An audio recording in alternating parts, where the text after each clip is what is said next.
നമസ്കാരം. നമുക്കിന്ന് എന്താണ് ആന്റി ഇൻഫ്ലമേറ്ററി ഡയറ്റ് എന്നുള്ളത് നോക്കാം. സിനിമാ താരങ്ങളായ വിദ്യാബാലനും മാധവനും ഇപ്പൊ റീസെന്റ് ജ്യോതികയൊക്കെ വണ്ണം കുറച്ചത് ആന്റി ഇൻഫ്ലമേറ്ററി ഡയറ്റ് ഫോളോ ചെയ്തിട്ടാണെന്ന് എല്ലാവരും കേട്ടിട്ടുണ്ടാവും. എന്താണ് ആന്റി ഇൻഫ്ലമേറ്ററി ഡയറ്റ് കൊണ്ട് ഉദ്ദേശിക്കുന്നതെന്ന് നമുക്കൊന്ന് നോക്കാം. ആന്റി ഇൻഫ്ലമേറ്ററി എന്ന വാക്കിന്റെ അർത്ഥം വീക്കം തടയുന്നത് അല്ലെങ്കിൽ വീക്കത്തിനെ പ്രതിരോധിക്കുന്നത് എന്നാണ് ഉദ്ദേശിക്കുന്നത്. ഒരാൾക്ക് വിട്ടുമാറാത്ത വീക്കം അയാളുടെ ശരീരത്തിന് ഉണ്ട് എങ്കിൽ അതിന്റെ അർത്ഥം അയാളുടെ രോഗപ്രതിരോധ സംവിധാനം അത്ര നല്ല കണ്ടീഷനിലല്ല എന്നുള്ളതാണ്. നമ്മളുടെ ശരീരത്തിലെ പരിക്കുകൾക്കും അണുബാധയ്ക്കും ഒക്കെ എതിരെയായിട്ട് നമ്മളുടെ ശരീരം സ്വയം പ്രതിരോധിക്കുന്ന ഒരു അവസ്ഥയാണ് ഈ ശരീരത്തിൽ കാണുന്ന വീക്കം. ഇങ്ങനെ ശരീരത്തിലെ വീക്കം കൂടുതലായി കഴിയുമ്പം ഇതിന്റെ സൈഡ് എഫക്റ്റ് ആയിട്ട് പിന്നീട് വരാവുന്ന കുറച്ച് രോഗങ്ങളാണ് പ്രമേഹം, കൊളസ്ട്രോള്, ഹൃദ്രോഗം, ക്യാൻസർ, റുമറ്റോയിഡ് ആർത്രൈറ്റിസ്, ഇതൊക്കെ. ഇനി ഈ വീക്കം ഉണ്ടാക്കുന്ന കുറച്ച് ആഹാരങ്ങൾ ഏതൊക്കെയാണെന്ന് നോക്കാം. മെയിൻ ആയിട്ട് ബേക്കറി ഐറ്റംസ്, പഞ്ചസാര കൂടുതൽ അടങ്ങിയ ആഹാരങ്ങൾ, canned food, packet food, red meat, ഇതൊക്കെയാണ്. ഇനി ഈ വീക്കത്തിനെ പ്രതിരോധിക്കാൻ വേണ്ടിയിട്ട് എന്തൊക്കെ ആഹാരങ്ങൾ ഉൾപ്പെടുത്താമെന്ന് നോക്കാം. മെയിനായിട്ടും പഴങ്ങളും പച്ചക്കറികളും തന്നെയാണ്. പഴങ്ങൾ കഴിക്കുമ്പം അതിനെ ജ്യൂസ് ആക്കി പിന്നെ അതിലേക്ക് കുറെ പഞ്ചസാരയൊക്കെ ഇട്ട് അങ്ങനെ കഴിക്കാതെ പഴങ്ങൾ കട്ട് ചെയ്ത് അങ്ങനെ തന്നെ കഴിക്കാൻ നോക്കുക. അങ്ങനെയാണെങ്കിൽ മാത്രമേ നമുക്ക് ആ ഫൈബർ കണ്ടന്റ് കറക്റ്റ് ആയിട്ട് കിട്ടുള്ളൂ. അതാണ് നമ്മളുടെ ഗട്ടിന്റെ ഹെൽത്തിന്, നമ്മളുടെ കുടലിന്റെ ഹെൽത്തിന് അതാണ് നല്ലത്. കൂടുതൽ ഫൈബർ ചെന്നാൽ മാത്രമേ നല്ല സുഖമായിട്ടുള്ളൊരു മലശോധന ഉണ്ടാവുള്ളൂ. സീസണൽ ആയിട്ടുള്ള ഫ്രൂട്ട്സ്, നമ്മളുടെ നാട്ടില് നമ്മൾ ജനിച്ച ചുറ്റുപാടില് എന്തൊക്കെ ഫ്രൂട്ട്സും വെജിറ്റബിൾസും അല്ലെങ്കിൽ എന്തൊക്കെയാണ് കൾട്ടിവേറ്റ് ചെയ്യുന്നത്, അങ്ങനെയുള്ള ആഹാരങ്ങളാണ് നമ്മൾക്ക് ദഹിക്കുക. അത് വേണം നമ്മൾ കഴിക്കാനായിട്ട്. അല്ലാതെ വേറൊരു രാജ്യത്ത് അവരുടെ കാലാവസ്ഥയ്ക്ക് അനുസരിച്ച് വളർന്നിട്ടുള്ള പച്ചക്കറികളോ അല്ലെങ്കിൽ പഴങ്ങളോ ഇതൊന്നും നമ്മളുടെ ആരോഗ്യത്തിന് നല്ലതല്ല. ഒമേഗ 3 ഫാറ്റി ആസിഡ്സ് അടങ്ങിയിട്ടുള്ള ആഹാരങ്ങളും വൈറ്റമിൻ സി അടങ്ങിയിട്ടുള്ള ആഹാരങ്ങളും അതുപോലെ നമ്മളുടെ ചോറുണ്ടാക്കുന്ന അരി തവിടുള്ള അരി ആകാനും കൂടെ വേണ്ടിയിട്ട് ശ്രദ്ധിക്കാം. ആഹാരത്തില് മില്ലറ്റ്സ് അല്ലെങ്കിൽ ചെറുധാന്യങ്ങൾ ഉൾപ്പെടുത്തുക. ഉപ്പിന്റെ അളവ് കുറയ്ക്കുക. അടുത്തത് ഉറക്കമാണ്. കൃത്യമായിട്ടൊരു 8 മണിക്കൂറോ 9 മണിക്കൂറോ ഉറങ്ങാനായിട്ട് ശ്രദ്ധിക്കുക. അതുപോലെ തന്നെ പകൽ ഉറക്കം ഒഴിവാക്കുകയും ചെയ്യണം. ബ്രേക്ക്ഫാസ്റ്റ് കഴിക്കുമ്പം അത് ഒറ്റയടിക്ക് ഒരുപാട് ക്വാണ്ടിറ്റി കഴിക്കാതെ ഒന്ന് ഡിവൈഡ് ചെയ്ത് കഴിക്കാൻ നോക്കുക. ധാരാളം വെള്ളം കുടിക്കുക. കുടിക്കുന്ന വെള്ളം അന്നന്ന് തന്നെ തിളപ്പിച്ച വെള്ളം ആകാൻ വേണ്ടിയിട്ട് ശ്രദ്ധിക്കുക. ഓരോരുത്തരുടെ വെയിറ്റിന് ആനുപാതികമായിട്ടുള്ള വെള്ളം കുടിക്കുക.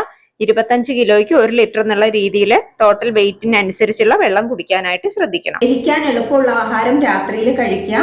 അതുപോലെ തന്നെ കുറച്ച് നേരത്തെ കഴിച്ചിട്ട് ആഹാരം ദഹിച്ചതിന് ശേഷം ഉറങ്ങുന്ന അതിനുള്ള ഒരു ടൈം മെയിൻറ്റെയിൻ ചെയ്യുക. ആഹാരം കഴിച്ചൊരു 2 മണിക്കൂറോ 3 മണിക്കൂറിനോ ശേഷം മാത്രം ഉറങ്ങുന്ന രീതിയിൽ അത്രയും നേരത്തെ രാത്രിക്കത്തെ ആഹാരം കഴിക്കാൻ നോക്കുക. സമയത്ത് ആഹാരം കഴിക്കുക എന്നുള്ളത് വളരെ പ്രധാനപ്പെട്ട ഒന്നാണ്. ഈ പറഞ്ഞതൊക്കെ വേറെ രോഗങ്ങളൊന്നും ഇല്ലാത്ത ആൾക്കാർക്ക് വേണ്ടിയിട്ടുള്ള ഡയറ്റ് പ്ലാൻ ആണ്. ഇപ്പം വണ്ണം വെച്ചത് PCOD പോലെയുള്ള പ്രശ്നങ്ങൾ കൊണ്ടാണോ, എന്തെങ്കിലും തൈറോയിഡിന്റെ ഇഷ്യൂ കൊണ്ടാണോ, വേറെ എന്തെങ്കിലും സിസ്റ്റമിക് ഡിസോർഡേഴ്സ് ഉണ്ടെങ്കിൽ അതിനെ നമ്മൾ ചികിത്സിക്കാതെ ഈ വെറുതെ ഇങ്ങനെ ഡയറ്റ് പ്ലാൻ ചെയ്ത് വണ്ണം കുറയ്ക്കാൻ വേണ്ടിയിട്ടുള്ള ആഹാര രീതി ഫോളോ ചെയ്തുകൊണ്ട് പ്രത്യേകിച്ച് കാര്യങ്ങളൊന്നുമില്ല. സ്ട്രെസ് കുറയ്ക്കാൻ വേണ്ടിയിട്ട് യോഗ പോലെയുള്ള കാര്യങ്ങളൊക്കെ ചെയ്യാം.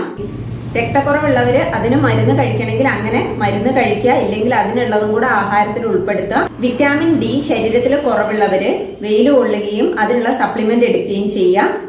ഇനി ആഹാരത്തിൽ ഉൾപ്പെടുത്താൻ പറ്റുന്ന കുറച്ച് കാര്യങ്ങൾ, രാവിലത്തെ ബ്രേക്ക്ഫാസ്റ്റിന്റെ കൂട്ടത്തില് ഇഞ്ചി, ഒരു കഷ്ണം ഇഞ്ചി എടുത്ത് അത് കഴിക്കാൻ വേണ്ടിയിട്ട്, അത് ചവച്ചരച്ച് കഴിക്കാൻ വേണ്ടിയിട്ട് നോക്കുക. ഇല്ലെങ്കിൽ നമ്മൾ കഴിക്കുന്ന ആഹാരത്തിൽ ഇഞ്ചി, രാവിലത്തെ ആഹാരത്തിന്റെ കൂട്ടത്തിൽ ഇഞ്ചി ഉൾപ്പെടുത്തുന്ന എന്തെങ്കിലും കറികളോ എന്തെങ്കിലും ചേർത്ത് കഴിക്കാൻ വേണ്ടി നോക്കുക. ഉച്ചയ്ക്ക് ആഹാരത്തിന് ശേഷം കഞ്ഞിവെള്ളത്തിൽ 1 നുള്ള് ചുക്ക് പൊടി ഇട്ടിട്ട് അത് കുടിക്കാൻ വേണ്ടിയിട്ട് ശ്രദ്ധിക്കാം. രാത്രിയിൽ ആഹാരശേഷം ഒരു ചെറിയ സ്പൂൺ, ഒരു 5 ഗ്രാം എന്നുള്ള അളവില് ത്രിഫലപ്പൊടി അത് വെള്ളത്തിൽ കലക്കിയിട്ട് അത് കുടിക്കാൻ വേണ്ടിയിട്ട് ശ്രദ്ധിക്കാം. ഇതൊക്കെ നല്ല രീതിയിൽ ദഹനത്തിന് സഹായിക്കും. അതുപോലെ ത്രിഫലയൊക്കെ രാത്രിയിൽ കഴിക്കുമ്പം അത് ദഹനത്തിനും നല്ലതാണ്, നല്ല രീതിയിൽ മലശോധന ഉണ്ടാവാനും നല്ലതാണ്. ഇനി നമുക്ക് ഈ ആന്റി ഇൻഫ്ലമേറ്ററി ഡയറ്റ് ഫോളോ ചെയ്യുന്ന ആൾക്കാർക്ക് വീട്ടിൽ തന്നെ ചെയ്യാൻ പറ്റുന്ന ഒരു മെഡിസിൻ ഉണ്ടാക്കാം. ഇതിന് നമുക്ക് വേണ്ടത് നല്ല പച്ചമഞ്ഞളാണ്. പച്ചമഞ്ഞളും കുരുമുളക് പൊടിയും തേനുമാണ് നമുക്ക് ആവശ്യമുള്ളത്. തേൻ എടുക്കുമ്പോൾ നല്ല നാടൻ ചെറുതേൻ എടുക്കാനായിട്ട് ശ്രദ്ധിക്കുക. വാങ്ങിക്കുന്ന തേന് ശുദ്ധമാണെന്ന് ഉറപ്പ് വരുത്തിയതിനു ശേഷം വാങ്ങിക്കുക. പഞ്ചസാരയൊക്കെ ചേർത്ത് ഡൈലൂട്ട് ചെയ്ത് തേനായിട്ട് വരുന്ന അതൊന്നും വാങ്ങിക്കാതെ ചെറുതേൻ തന്നെ വാങ്ങിക്കാൻ നോക്കാം. ഈ മഞ്ഞളിന്റെ കരിന്തൊലി ഒന്ന് കളഞ്ഞിട്ട് അതൊന്ന് ഇടിച്ച് അതിന്റെ നീരെടുക്കാൻ വേണ്ടിയിട്ടാണ്. വളരെ കുറഞ്ഞ അളവേ നമുക്ക് ആവശ്യമുള്ളൂ. ഒരു 5 മില്ലി മഞ്ഞളിന്റെ നീര് മാത്രമേ നമുക്ക് ആവശ്യമുള്ളൂ. അതിലേക്ക് വളരെ കുറഞ്ഞ അളവില് കുരുമുളക് പൊടിച്ചത് ചേർത്ത് കൊടുക്കാം. 1 സ്പൂൺ തേനും കൂടെ ചേർത്തിട്ട് നന്നായിട്ട് മിക്സ് ചെയ്തെടുക്കാം. ഇതിൽ വെള്ളം ചേർക്കണമെങ്കിൽ ചേർക്കാം, തിളപ്പിച്ചാറിയ വെള്ളം വേണമെങ്കിൽ ചേർക്കാം. ഇല്ല എങ്കിൽ ഇങ്ങനെ തന്നെ ഒരു മെഡിസിൻ ആയിട്ട് കഴിക്കാം. ആകെ കഴിക്കേണ്ടത് 7 ദിവസം മാത്രമാണ്. അതിൽ കൂടുതൽ ഇത് കഴിക്കേണ്ട ആവശ്യമില്ല. ഇതുപോലെയുള്ള കാര്യങ്ങൾ ശ്രദ്ധിച്ച് നമ്മളുടെ ആഹാരത്തിലും നമ്മളുടെ ദിനചര്യയിലൊക്കെ നല്ല വ്യത്യാസം വരുത്തി നല്ല രീതിയിൽ കൊണ്ടുപോയാൽ മാത്രമേ നമ്മൾക്ക് ഈ ഒരു വീക്കം അല്ലെങ്കിൽ ഒരു ഇൻഫ്ലമേഷൻ എന്നുള്ള ഒരു കണ്ടീഷൻ നമുക്ക് മാറ്റിയെടുക്കാനായിട്ട് സാധിക്കുള്ളൂ.